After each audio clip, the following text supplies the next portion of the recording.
Cette vidéo est destinée aux candidats ayant des difficultés à avoir des résultats ciblés en expression écrite du TEF Canada. Donc, si c'est votre cas, restez avec moi jusqu'à la fin de cette vidéo et n'oubliez pas de prendre des notes.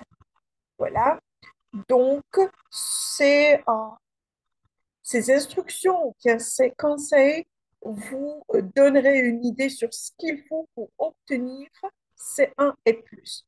Donc, encore une fois, cette vidéo est destinée aux candidats A2 et B1 en français et qui souhaitent avoir C1 ou plus au test. Je m'appelle Sadia Abeki, je donne des cours VIP en ligne, sans contrainte géographique ni temporelle, et j'aurai le plaisir de vous aider à atteindre le résultat ciblé. Donc, on va commencer par les critères d'évaluation. Ce qui importe ici, c'est deux critères. On a la qualité de l'efficacité des textes produits et la maîtrise de la langue écrite. Et tout ça concerne la section 1 et la section B. Donc, la consigne est-elle bien respectée? Donc, on sait que le minimum doit être 80 mots pour un fait divers et la lettre argumentative, c'est au minimum, c'est 200 mots. L'argumentation est-elle bien développée? Ça, c'est très important parce que certains, ils disent parce que ceci, cela et cela. Vous voyez? Donc, non, il ne suffit pas de donner une idée, il faut la développer, la justifier et donner un exemple. Les informations sont-elles précises et détaillées? On sait tous qu'un fait divers nécessite beaucoup de détails.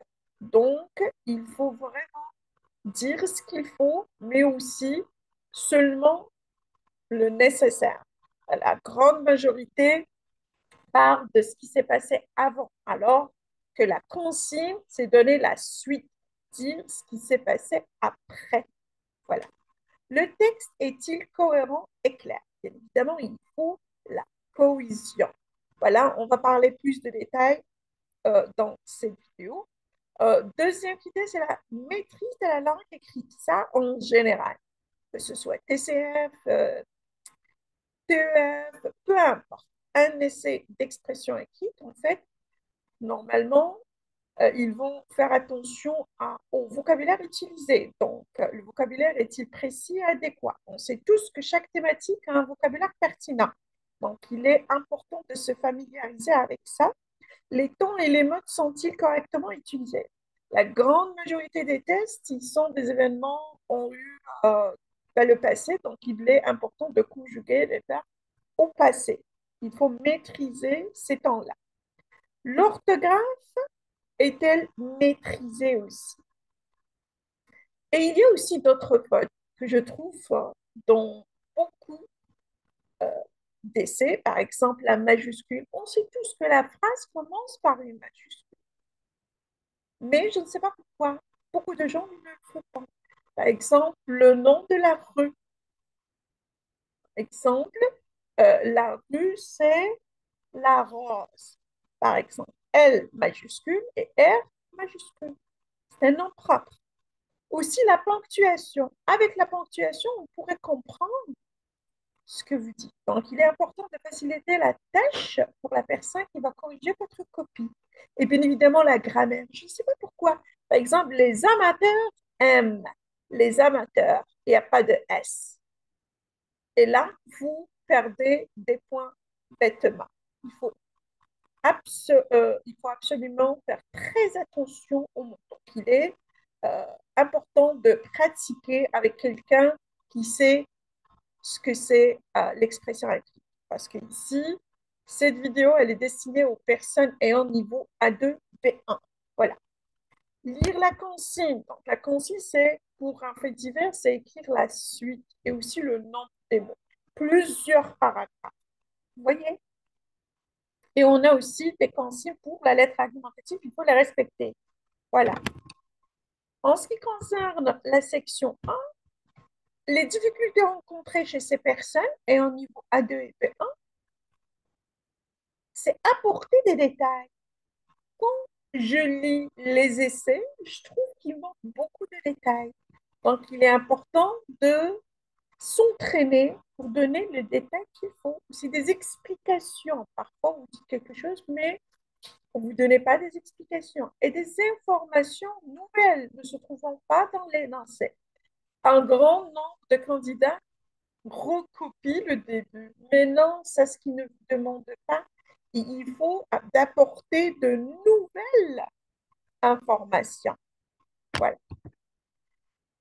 Donc, voici les conseils. Je pourrais aussi vous dire pourquoi. Donc, il est important de prendre le temps de bien comprendre l'article et je vous dis, la grande majorité qui ont eu à 2B1, à part les fautes d'orthographe, il y a certains qui croient avoir un bon niveau en français, mais quand même, ils ont eu B1. Et je vous dis pourquoi. C'est parce qu'ils étaient hors sujet.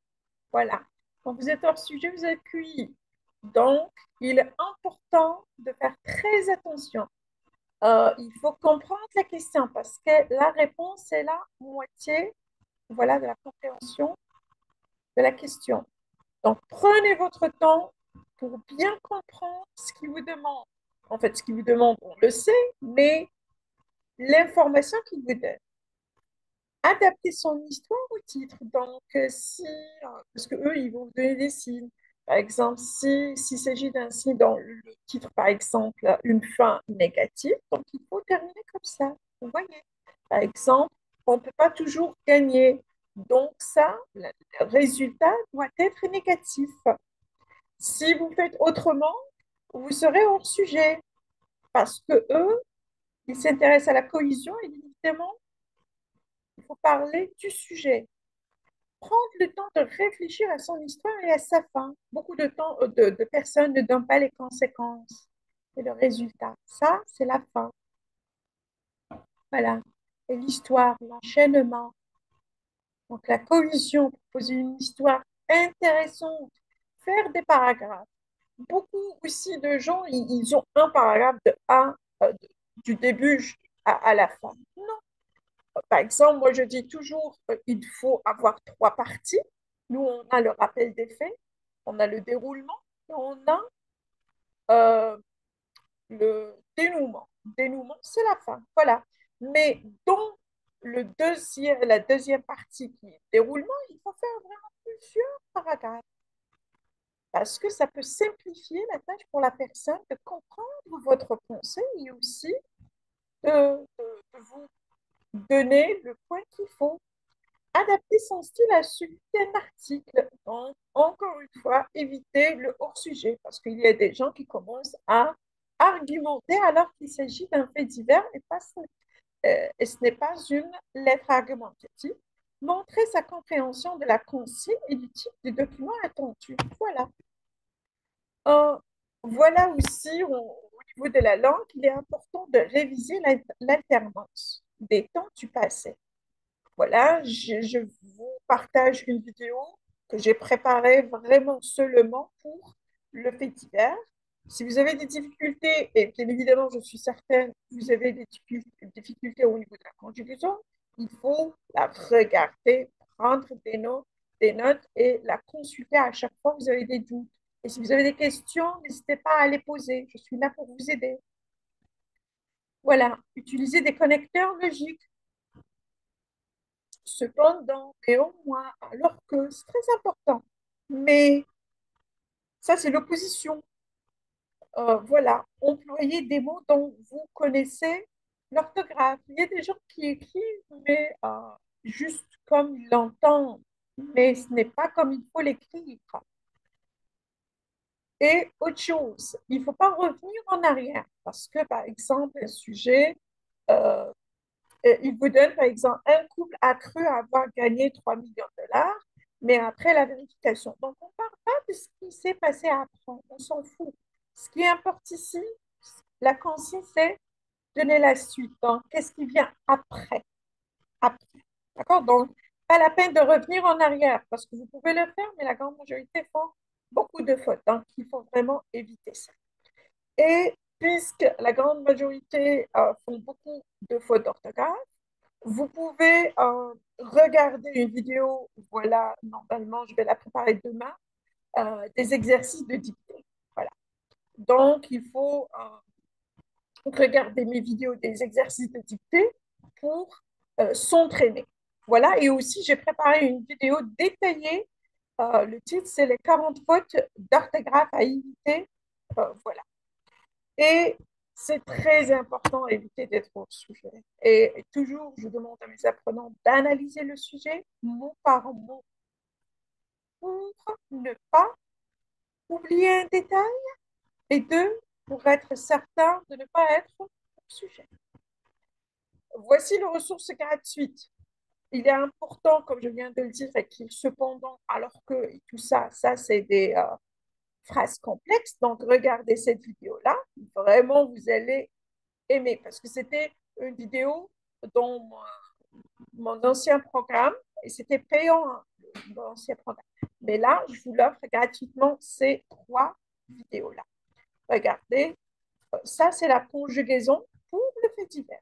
Ça, c'est la structure complexe. Ça veut dire la phrase complexe et c'est pour le fait divers et la lettre argumentative. Et ça, c'est les 40 fautes d'orthographe à éviter. Vraiment, hein. Et en ce qui concerne ce que je viens de dire, toutes ces règles, tous ces conseils, je les ai respectés tous dans cette vidéo. Et je vous ai fait une démonstration comment écrire des paragraphes, comment donner une fin, comment commencer, les connecteurs, tout ce qu'il faut, vous allez le trouver ici. Écrire un fait divers. Voilà. Et c'est ça le sujet. Un couple a cru avoir gagné 3 millions de dollars, mais après la vérification. Donc, c'est ça. Aussi, une fois que vous terminez avec tout ça, vous pouvez tester votre niveau. C'est complètement gratuit. Vous avez niveau A2, B1. Et après avoir regardé la vidéo, cette vidéo-là, et après regarder ces trois vidéos, qu'est-ce que vous faites? Vous traitez ce sujet-là. Un singe a semé la panique partout où il passe, il casse. Voilà. Donc, vous le traitez et vous me l'envoyez. Bien évidemment, vous ne le traitez pas seul, vous le faites avec le sujet de la section B et vous me l'envoyez. Et là, je vais voir si vous avez fait un progrès ou vous êtes toujours au niveau B1. Voilà. Et bien évidemment, si vous êtes déterminé pour avoir un bon score, il faut voir autrement parce que avec ce que vous savez faire, vous n'avez pas réussi à avoir plus de B1. Là, je vous ai déjà écrit un livre, des sujets corrigés d'expression écrite du TF Canada. On est le 3 avril. Je suis en train de faire la mise à jour, mais dans une semaine, il sera prêt pour la vente. Il est à 8 900 dinars algériens ou 52 euros. Voilà. Donc, vous pouvez en fait acheter ce livre-là, lire tous ces essais-là, se familiariser avec la structure, avec le vocabulaire, avec tout. Voici les résultats des candidats ayant suivi mes instructions. On a une dame de Abidjan, voilà, Côte d'Ivoire. Elle a suivi mes cours de l'expression écrite et expression orale et elle a eu un CSC 8 et un CSC 10 dès son premier essai, hein. Voilà. Donc, vous voyez, c'est un plus. Et là, on a Nesrine. Voilà, Nesrine, c'est une Algérienne. Et elle a suivi mon programme, mais mon programme, il inclut les quatre compétences. Elle a eu un CSC10 en CE, CO, ça c'est gratuit pour mes apprenants qui optent pour mes cours d'expression écrite et d'expression orale. Et on a un CLC9 en expression écrite et un CLC9 en expression orale. Voilà, aussi, ça c'était dès son premier essai. Elle ne voulait pas voilà, détruire la confiance en soi. Elle s'est dit, vraiment, j'aimerais bien réviser avec quelqu'un professionnel. Et elle m'a contactée, on a travaillé ensemble et voici le résultat qu'elle a eu. Elle a préféré d'investir dans son projet et elle est contente de cette décision. Et on a ici une dame de Abu Dhabi, voilà, les Émirats. Elle a échoué le test 2 fois avant de me contacter.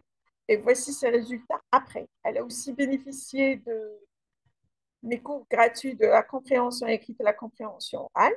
et elle a suivi mes cours d'expression écrite et expression orale. Donc, elle a eu un CLC 7 en EE, un CLC 9 en expression orale, un CLC 10 en compréhension écrite, alors qu'avant, elle avait un CLC 5 et un CLC 7 en compréhension orale. Voilà. Et là, euh, l'apprenant, il paye l'expression écrite et l'expression orale, il aura automatiquement un accès gratuit à la révision de la compréhension écrite et la compréhension orale. Voilà. Nous vous aidons à obtenir un CLC 7, 8, 9 et plus dans votre prochain test. On a trois plans, mais si vous avez eu un CLC, en fait, si vous avez eu A2, B1, automatiquement, vous devez penser au plan de 60 jours parce qu'il est quasiment impossible d'aller de B1 à C1 plus un CLC 9 dans 18 jours ou un mois. Un mois, si vous faites vraiment un travail intensif, mais 18 jours, ce ne sera pas possible. Voilà, c'est logique. Voilà.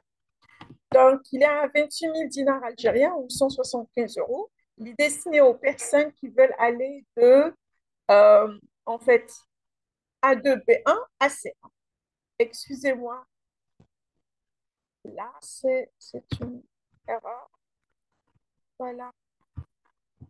Ça, c'est 46 200. Pour le plan de 30 jours, c'est 41 600 dinars ou 205 euros. Il est pour les gens qui ont eu un CLC 7 et ils n'ont pas pu avoir un CLC 9 et plus. Le plan de 18 jours, il est à 28 000. Voilà, 28 000 ou 175. C'est pour quelqu'un qui a eu un CLC 6 voilà, un CLC 6, on pourrait dire peut-être un CLC 5, et avec le livre. Donc, ça et le livre, on sent pour avoir un CLC 7, parce qu'on parle un CC1. En fait, on parle de B1, un CLC 4, un CLC 5, ça veut dire qu'il est vraiment faible. Et s'il préfère le plan de 18 jours, il est important d'acheter le livre avec. Et cela pour avoir un CLC 7, pas plus. Vous voyez? Voilà, si vous voulez avoir C1 et plus, il est important de considérer le plan de 30 jours ou 60 jours. Et aussi avec le livre, parce qu'avec moi, vous allez apprendre la stratégie, tout ça. Et bien évidemment, le livre il contient beaucoup d'exemples qui vous aideront à prendre le temps, en fait, pour prendre le temps à les analyser, à mieux se familiariser avec la structure, avec tout ce que vous allez apprendre pendant la période d'entraînement. Voilà. Les modes de paiement, CCP, baril d'immeuble, transfert interbancaire, versement dans un compte bancaire, ça c'est pour ceux qui résident en Algérie. D'autres qui préfèrent Western Union, oui, vous pouvez effectuer le paiement, mais vous allez l'envoyer au Canada. Voilà. Carte de crédit et on a PayPal. Voilà.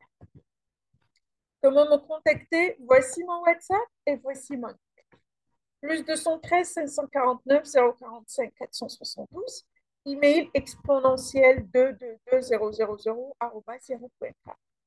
Maintenant, on passe à la section B. Comment votre expression écrite est-elle évaluée? Les évaluateurs prennent en compte la pertinence des informations transmises, l'éducation, s'il s'agit d'une information adéquate ou non, avec le sujet. Donc, vous avez donné des informations ou bien des arguments pertinents, la qualité des arguments. Donc, arguments, on a trois arguments. C'est ça la consigne. Donc, il faut donner au minimum trois. Et quand je dis trois, ça veut dire trois complètement distincts, euh, trois arguments complètement distincts. Il ne faut pas parler de la même idée plus d'une fois. Vous voyez? Voilà. Et il ne faut pas donner seulement l'idée générale, il faut la justifier, il faut l'expliquer. Dans l'explication, vous pouvez utiliser des connecteurs d'addition, d'opposition, le cependant, de plus. euh, il y en a plusieurs connecteurs à utiliser dans la justification d'un argument. Et aussi, on a d'autres connecteurs qui servent voilà, pour l'illustration. Voilà, les exemples. Et bien évidemment, je vous encourage toujours de parler de votre vécu, de votre entourage, de votre pays. Voilà. La cohérence interne du texte, il est important. La cohésion de texte et de phrases. Par exemple, je ne sais pas, parfois je trouve l'idée générale, mais l'explication n'a rien à voir avec cette idée-là. Il parle complètement d'autre chose. Donc, il n'y a pas de cohésion. Vous voyez, la qualité des phrases et du vocabulaire utilisé. Encore une fois, chaque thématique a un vocabulaire pertinent. Il est important de se familiariser avec les différentes thématiques. Donc, puisque je m'adresse aux candidats ayant niveau A2 et B1, donc automatiquement, vous avez un problème de vocabulaire.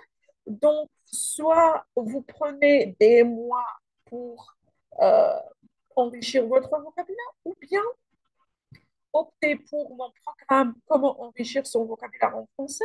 On a une thématique chaque semaine. Voilà. Et vous allez apprendre à lire, à écrire, à parler et à écouter, bien évidemment, tout ça en français. Vous pouvez le faire. Vous pouvez acheter mon livre pour se familiariser avec le vocabulaire. Ça, c'est pour le vocabulaire. Voilà. La structure, si vous avez eu A2, B1, automatiquement, vous étiez hors sujet. Et si vous croyez avoir un bon vocabulaire, en fait, si vous croyez avoir un bon vocabulaire, donc automatiquement, vous étiez hors sujet. Si vous savez que vous avez un niveau faible en français, donc c'était la structure. Parce que j'ai travaillé avec des gens et, et ont un bon niveau en français, voilà, mais quand même, ils ont eu un CSC6. Pourquoi? Parce qu'ils ne connaissent pas la structure. Quand ils ont suivi mes cours, ils ont déjà le vocabulaire, ils ont appris la structure, ils ont eu un CSC9 et plus. Vous voyez? Et si quelqu'un il a que la structure, il pourra avoir un CSC7 et 8. Vous voyez? La structure avec quelques vocabulaires, bien évidemment. L'orthographe et la ponctuation. Ils prennent en compte ça parce que la ponctuation, ça peut faciliter la tâche pour la personne de comprendre vos pensées, de comprendre ce que vous voulez dire. Et aussi l'orthographe. Il faut écrire correctement pour qu'ils comprennent ce que vous voulez dire. Prendre des notes, s'il vous plaît. Prendre le temps de bien comprendre l'affirmation. Pourquoi? C'est parce qu'un grand nombre de candidats sont hors sujet. Et je vous le répète, si vous croyez avoir un bon niveau en français, vous avez eu B2, B1, je vous jure que vous étiez hors sujet. Mais si vous savez déjà que vous avez un niveau faible en français, donc vous avez un problème avec le vocabulaire, avec la structure, avec tout. Préparer trois arguments pertinents et justifiés. Donc, comment le faire? Il faut traiter, euh, il faut avoir une idée sur les différents sujets qui sont disponibles, les classer par thématique et puis chercher, par exemple, les arguments par thématique. Vous voyez? Et puis chercher la justification.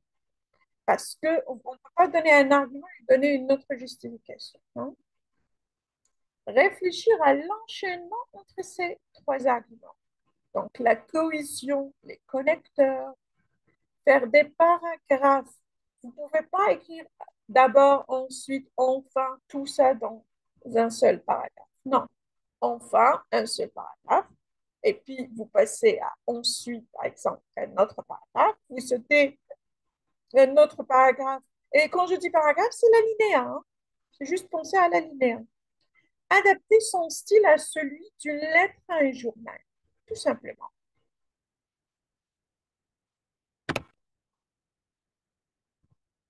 Réviser le subjonctif, mais de toute façon, j'aimerais vous faire une vidéo sur le sujet parce que dans la lettre argumentative, vous serez obligé de dire je pense que.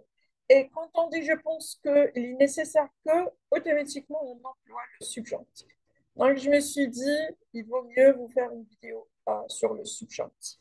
Donc, je vous dis, n'oubliez pas de s'abonner à ma chaîne pour ne pas rater les prochaines vidéos. Réviser la concordance des temps. Par exemple, si ce verbe doit être conjugué au passé composé, vous devez conjuguer au passé composé et pas au plus que parfait. Vous voyez? Ou à l'imparfait, parce qu'il y a déjà une différence entre l'imparfait et le passé composé. Encore une fois, puisqu'il s'agit des temps du passé, regardez ma vidéo de la conjugaison. Aussi, utiliser des connecteurs logiques, addition, opposition en particulier. Par exemple, je vous donne un exemple. Il est indispensable de parler la langue maternelle au lieu d'apprendre une nouvelle. Donc, il ne faut pas rester stagné seulement dans la langue maternelle. Il ne faut pas négliger euh, apprendre une nouvelle langue. Il faut les comparer. D'accord? Les deux. Par exemple, sur le plan professionnel, si on parle que la langue maternelle, par exemple, si on parle des Algériens, s'ils parlent que l'arabe, il est fort possible qu'ils ne pourront pas travailler, ils ne pourront pas trouver un job, par exemple, dans l'administration algérienne, je crois, c'est parce qu'il y a les deux langues. Vous voyez, apprendre une nouvelle langue, par exemple,